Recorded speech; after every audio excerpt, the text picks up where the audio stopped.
Hello दोस्तों, अपन भूगोल की क्लास पढ़ रहे हैं और राजस्थान का भूगोल भी अपन ने पढ़ा है। सुबह के समय अपन राजस्थान का भूगोल डेली पढ़ रहे हैं और उसमें फिजिकल पार्ट्स एंड जलवायु के बारे में पढ़ लिया है। आज से शाम के समय भारत का भूगोल भी प्रारंभ करने जा रहे हैं।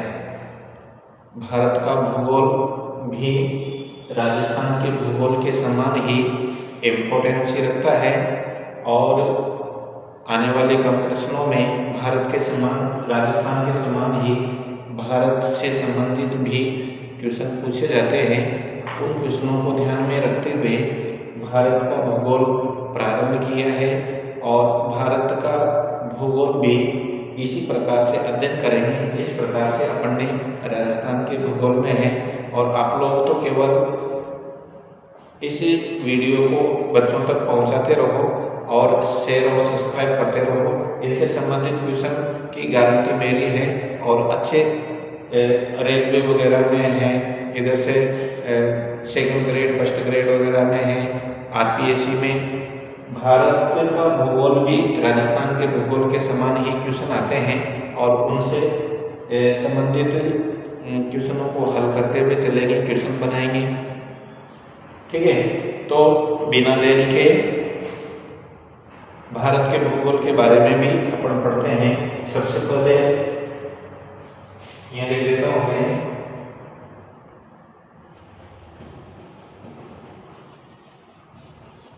Geography of India. राजस्थान का भारत का भूगोल। भारत के भूगोल में सबसे पहले पढ़ेंगे भारत की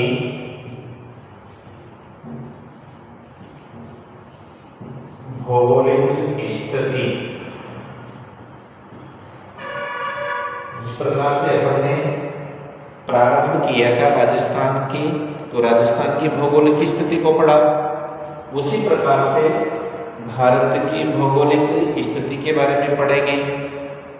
भारत की भौगोलिक स्थिति भी दो प्रकार से पढ़ेंगे। एक तो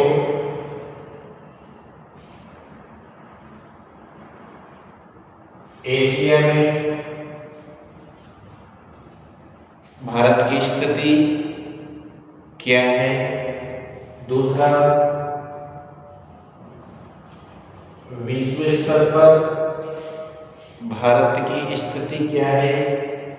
विश्व को दो भागों में बांट करके, एक तो ग्लोब पर और दूसरा मानचित्र पर। ठीक है, इनको समझने की कोशिश करना। भारत की भौगोलिक स्थिति के बारे में पढ़ेंगे तो इस भौगोलिक स्थिति को दो प्रकार से पढ़ेंगे। एक तो एशिया महाद्वीप में भारत की स्थिति क्या है और विश्व स्तर पर भारत की स्थिति क्या है। विश्व स्तर पर भारत की स्थिति ग्लोब पर देखेंगे और विश्व के मानचित्र पर देखेंगे। ठीक है, तो इस प्रकार से देखते हैं। सबसे पहले एशिया महाद्वीप में, तो एशिया महाद्वीप के का जिसे मैं डायग्राम बना के बताऊं आपको, एशिया महाद्वीप की स्थिति इस प्रकार से है।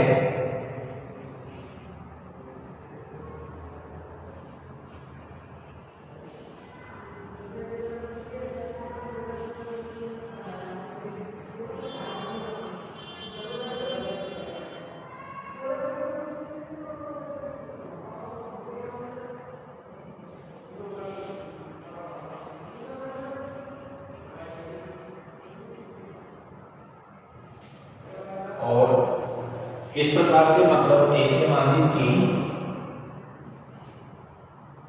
स्थिति है।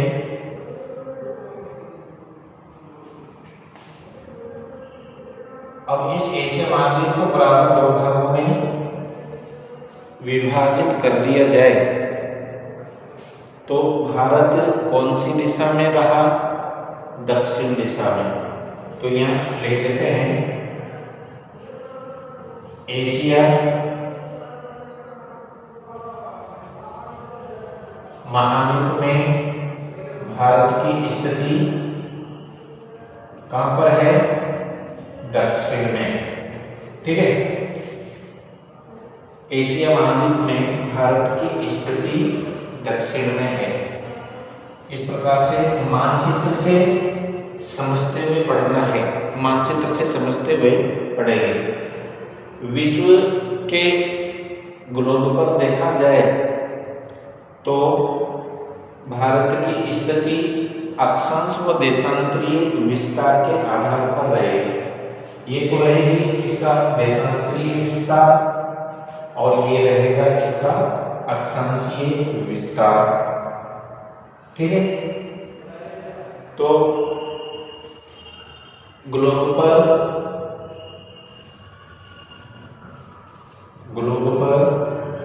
भारत की स्थिति अक्षांशीय विस्तार में कितनी है?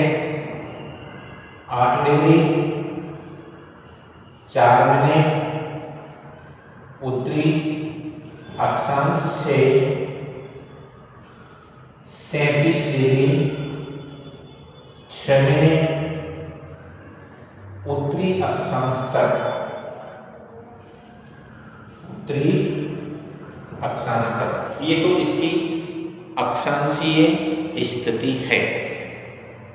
आगे देखते हैं देशांतरीय विस्तार, यानी कि इसका जो दक्षिणतम बिंदु है वह 8 डिग्री 4 मिनट से प्रारंभ होता है। इसका मतलब ग्लोब पर इस प्रकार से देखना आपको कि 8 डिग्री 4 मिनट उत्तरी अक्षांश से 37 डिग्री 6 मिनट उत्तरी अक्षांश तक ही, यानी उत्तरी अक्षांश से उत्तरी अक्षांश तक ही इसकी गणना क्यों की जाती है? क्योंकि इसके दक्षिण में भूमध्य रेखा है 0 डिग्री अक्षांश। संपूर्ण भारत का विस्तार इस भूमध्य रेखा के उत्तर में है, इसलिए अक्षांशीय विस्तार में भारत का अक्षांशीय विस्तार उत्तर से उत्तर की ओर तो पड़ेगा, उत्तर से उत्तर की ओर पड़ेगा। भारत का दक्षिणतम बिंदु ये, इसका उत्तर बिंदु ये भारत का केवल, और भारत का संपूर्ण स्थिति उत्तरी गोलार्ध में, इसलिए उत्तर से उत्तर की ओर पड़ेंगे। 8 डिग्री 4 मिनट उत्तरी अक्षांश से 37 डिग्री 6 मिनट उत्तरी अक्षांश तक इसका अक्षांशीय विस्तार हुआ। देशांतरीय विस्तार देखो, इसका ग्रीनविच रेखा से डिवाइड करते हैं। ग्रीनविच रेखा यहाँ से निकली हुई है, अब यहाँ से निकली हुई है तो संपूर्ण भारत की स्थिति पूर्वी गोलार्ध में है, पूर्वी गोलार्ध में है, तो इसी के समान पूरब से पूरब की ओर ही इसका विस्तार पड़ेंगे। तो देखिए देशांतर, ये देशांतर 67 डिग्री 7 मिनट पूर्वी देशांतर से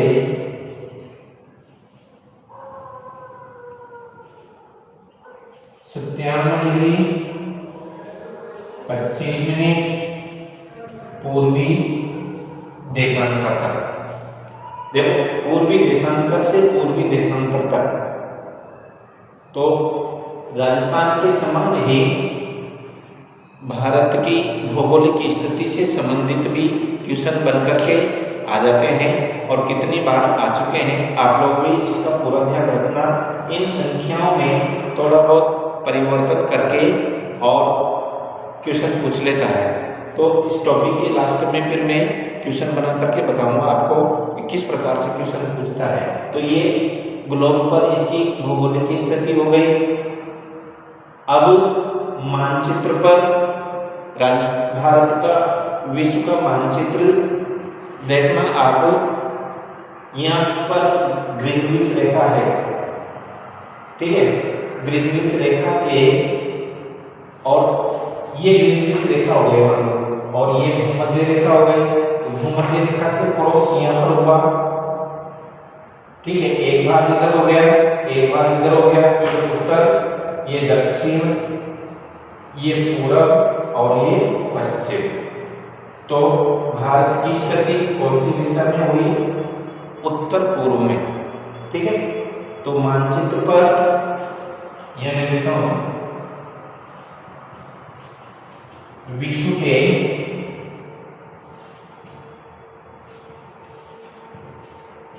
मानचित्र पर भारत की भौगोलिक स्थिति क्या रही? उत्तर पूर्व दिशा में, ठीक है। क्वेश्चन इनसे बन करके मैं बताऊंगा आपको किस तरीके से क्वेश्चन बन करके आए, तो इनको एक एक करके समझ लीजिए। भारत की भौगोलिक स्थिति के बारे में आज अध्ययन प्रारंभ किया है अपन ने, क्योंकि राजस्थान के समान ही भारत का भी भूगोल कई कंपटीशनों में आता है। रेलवे का सारे कंपटीशन देख लो आप, आरपीएससी के थर्ड ग्रेड वगैरह है, सारे भारत की भौगोलिक स्थिति से संबंधित, भारत के संबंधित में अध्ययन आता है। तो इसकी भौगोलिक स्थिति दो प्रकार से अध्ययन करेंगे, एशिया महाद्वीप के रूप में और विश्व स्तर पर। एशिया महाद्वीप में अपन ने मानचित्र बना करके मैंने समझाया आपको कि इसकी जो एशिया महाद्वीप को बराबर दो भागों में बांट दिया जाए, तो इसका जो उत्तर से दक्षिण की ओर खींचने वाली जो रेखा है, ये भारत को बराबर दो भागों में विभाजित करती हुई निकलती है। इसलिए भारत की भौगोलिक स्थिति एशिया में दक्षिण में है, एशिया महाद्वीप के दक्षिण में है, ठीक है। इसी प्रकार से विश्व स्तर पर इसकी स्थिति का पता लगाया।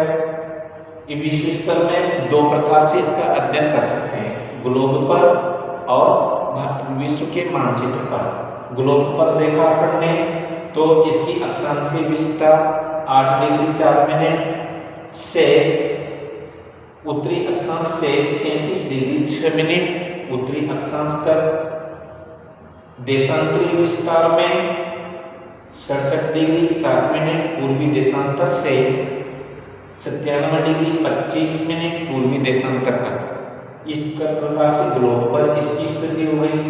मानचित्र पर देखा गया तो विश्व का मानचित्र लगा दिया जाए, तो देखना आप विश्व के मानचित्र को रखा करो अपने स्टडी रूम में। विश्व का मानचित्र, भारत का मानचित्र और राजस्थान का मानचित्र लगा के रखा करो। प्रत्येक चीज में पढ़ते समय उस मानचित्र पर अंकन कर लिया करो, देख लिया करो कौन सी चीज कहाँ पर है।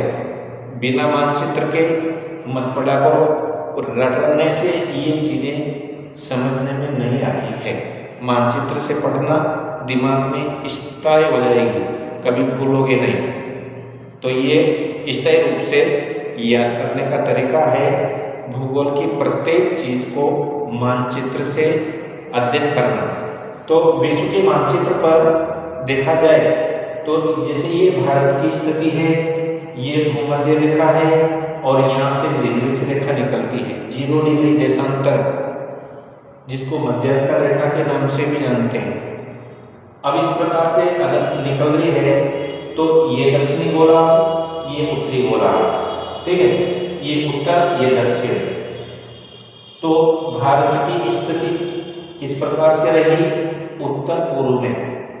तो उत्तर पूर्व में भारत की स्थिति विश्व के मानचित्र में इसकी भौगोलिक स्थिति कौन सी दिशा में हुई? उत्तर पूर्व में, ठीक है। तो ये तो हुई अपने भारत की भौगोलिक स्थिति। इसके बाद में देखो इसका कुल क्षेत्रफल कितना है, यह लिख देता हूं। भारत का क्षेत्रफल, विस्तार, विस्तार से भी क्वेश्चन आ जाए तो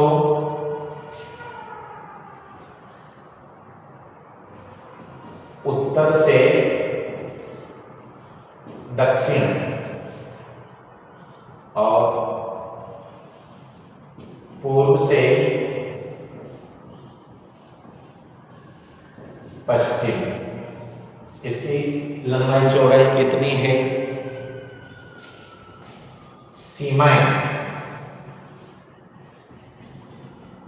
सीमाएं दो प्रकार की होती है। कौन कौन सी? स्थलीय सीमाएं, ये स्थलीय सीमा,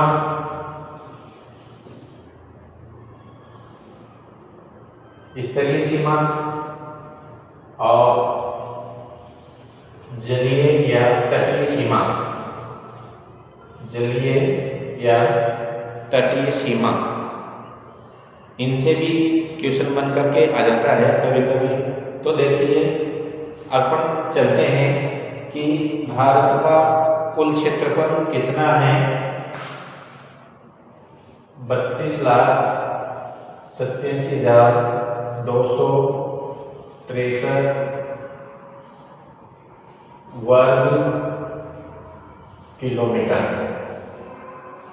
32,87,263 ये सामान्य चीजें हैं जिसे अपन ने पढ़ चुके हैं और इसको ज़्यादा गहराई से यूँ मत लेना कि सर यहाँ से ये तो याद है हमें, इनको क्यों बता रहे हैं।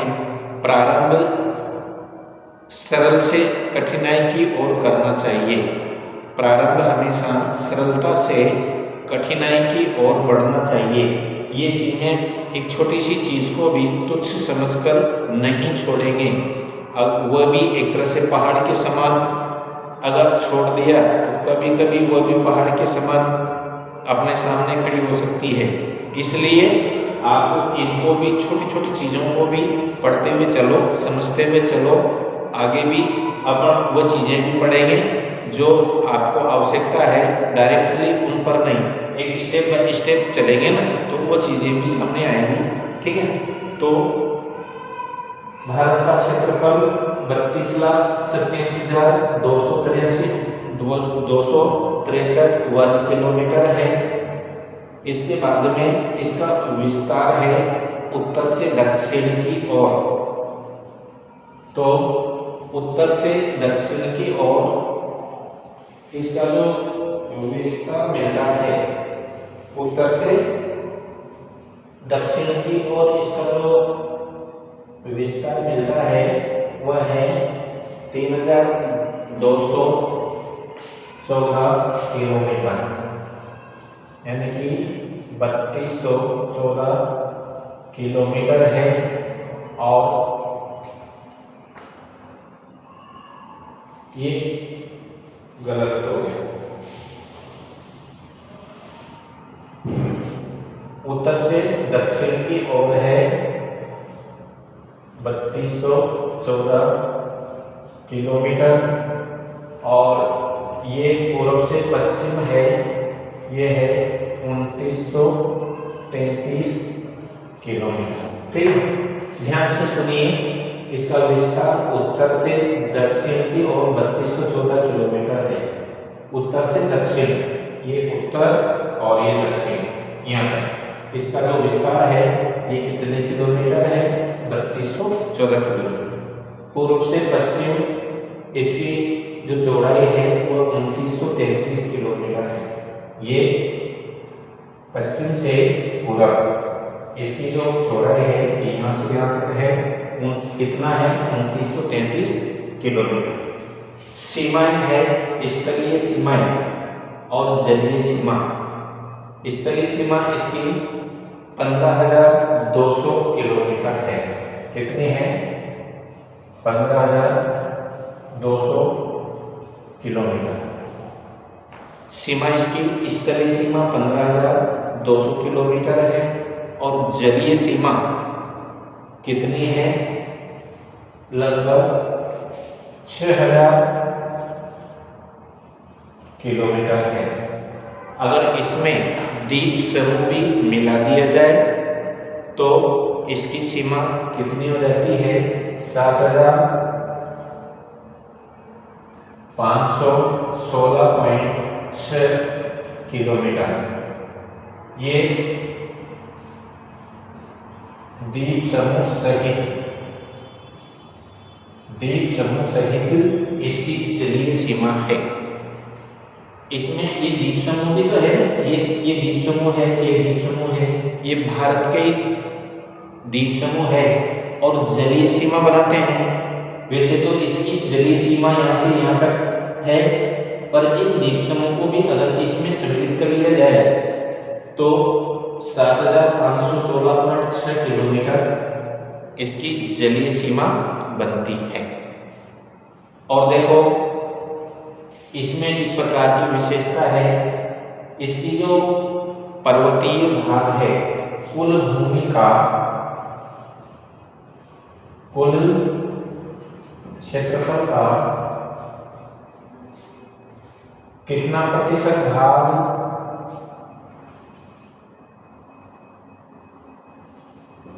ये प्रतिशत भाग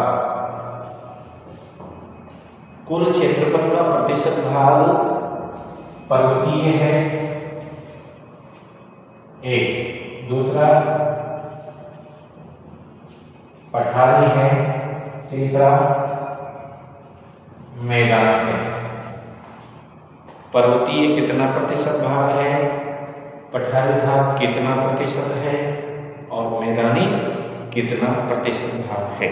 तो इसको भी आप देखना, पर्वतीय भाग जो है वह 29.3% है, 29.3% भाग है।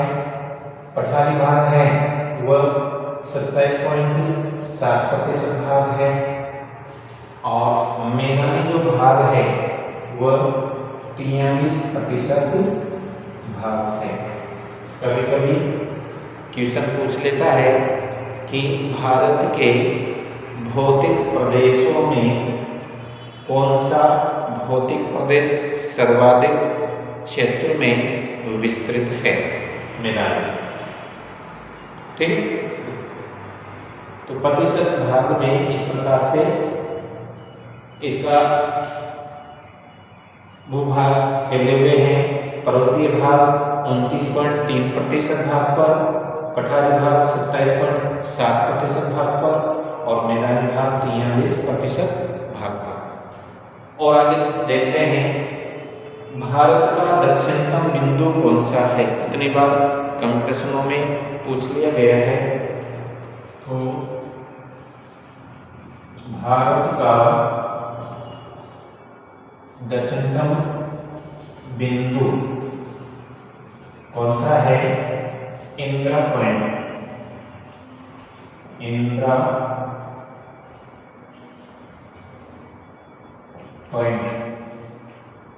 पॉइंट है, जो कि दक्षिणी कहां पर है? दक्षिणी निकोबार में।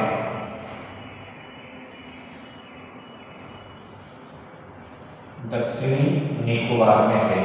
ये दक्षिणी निकोबार है, अंडमान और निकोबार, अंडमान और निकोबार। तो दक्षिणी निकोबार क्षेत्र में दक्षिणतम बिंदु है। तो कितनी बार इसमें पूछ लिया गया कि भारत का दक्षिणतम बिंदु कौन सा है? इंदिरा पॉइंट। तो इस प्रकार से भारत के बारे में भी आज अपन ने क्लास स्टार्ट करी है। रोजाना एक एक पॉइंट को आगे बढ़ाते हुए पढ़ेंगे। आप लोग सभी बच्चों को शेयर करते रहो, सब्सक्राइब करते रहो और अपने फैमिली को आगे बढ़ाते रहो। इसी के साथ आज की क्लास यहीं पर समाप्त करते हैं। कल और नए वीडियो के साथ उपस्थित होंगे। धन्यवाद।